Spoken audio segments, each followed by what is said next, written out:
काजल के पति को एक दिन किसी काम से दूसरे शहर जाना पड़ा। उसे वापस आने में करीब 3 दिन लगने वाले थे। उसी दिन काजल का भाई उसके घर आया हुआ था। काजल का पति अपने साले से कहकर गया था कि अपनी बहन का ख्याल रखना। उस रात काजल और उसका भाई विनय कमरे में अकेले थे। काजल ने अपने भाई से कहा कि तुम एक काम करो, मुझे रात को अकेले में डर लगता है, तो तुम आज मेरे साथ ही सो जाओ। काजल का भाई 16 साल का था। काजल उसे बच्चा समझ रही थी, पर उसे क्या पता था उसका भाई अब बड़ा हो गया है। फिर विनय अपनी दीदी के साथ लेट गया, पर इत्तेफाक की बात देखो काजल के पास एक ही कंबल था। रात में होने वाली सर्दी से बचने के लिए उन दोनों को एक ही कंबल में आना पड़ा। विनय ने अपनी बहन के साथ लेटकर आधी रात को जो अपनी बहन के साथ किया, उसे जानकर तो आपके रोंगटे खड़े हो जाएंगे। विनय की बहन काजल की उम्र ज़्यादा नहीं 21 साल की थी। उसकी दीदी की नई नई शादी हुई थी। काजल देखने में बेहद सुंदर लड़की थी। शादी के बाद काजल की खूबसूरती में 4 चांद लग गए थे। वैसे तो काजल के मन में अपनी बहन के प्रति ऐसे ख्याल कभी नहीं रहे थे, पर उसे पता नहीं कैसे उसका चंचल मन अपनी बहन पर आ गया था। काजल की शादी पास में ही हुई थी, तो विनय का अपनी बहन के घर आना जाना लगा रहता था। पर एक दिन विनय अपनी बहन के घर सरप्राइज देने के लिए पहुंच गया। विनय के जाते ही उसकी बहन काजल ने उसे गले से लगा लिया।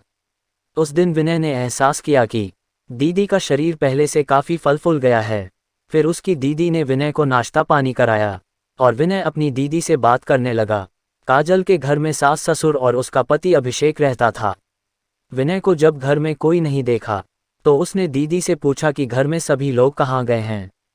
उसकी दीदी ने बताया कि सभी लोग किसी काम से दूसरे शहर गए हैं, वह कुछ दिन बाद आएंगे। रात के 10 बजे उसने अपनी बहन के साथ खाना खाया। खाना खाने के बाद विनय अपनी बहन के कमरे में टीवी देखने लगा। पूरे घर में बस वही 2 लोग थे। अब तक उन दोनों में सामान्य था, किसी प्रकार का गलत ख्याल विनय के अंदर नहीं था। फिर वह दोनों लगभग 12 बजे सोने की तैयारी करने लगे। काजल के घर में ज़्यादा कमरा नहीं थे, उसके पास बस वही एक कमरा था। इस वजह से काजल ने अपने भाई से कहा कि विनय आज तुम मेरे साथ मेरे कमरे में लेट जाओ। विनय ने भी कह दिया हाँ दीदी ठीक है। फिर वह अपनी दीदी के साथ बिस्तर पर लेट गया। काजल का बेड ज़्यादा बड़ा नहीं था, उसका सिंगल बेड है, पर फिर भी विनय उस बेड के एक किनारे लेट लिया। रात के 3 बजे विनय की आंख खुली तो उसने देखा उसकी दीदी उससे चिपक कर सो रही हैं और उसके कपड़े भी बिखरे हुए थे और ऊपर के बटन भी खुले थे। यह देखकर विनय अपना होश खोने लगा। तभी विनय अपनी दीदी से हटकर दूसरी तरफ लेट गया। कुछ देर बाद काजल की आंख खुल गई तो देखा विनय एक किनारे लेटा है, कहीं गिर ना जाए इस वजह से। काजल ने विनय को पकड़कर अपनी तरफ खींचकर फिर से चिपका लिया। बहन के ऐसा करते ही विनय ने अपना आपा खो दिया और बहन के साथ उस रात वो किया जो कोई भाई अपनी बहन के साथ नहीं करेगा। आपको ये कहानी कैसी लगी कमेंट करके ज़रूर बताएं। वीडियो अच्छी लगी तो लाइक करें। इस तरह की और कहानी सुनने के लिए चैनल को सब्सक्राइब करें।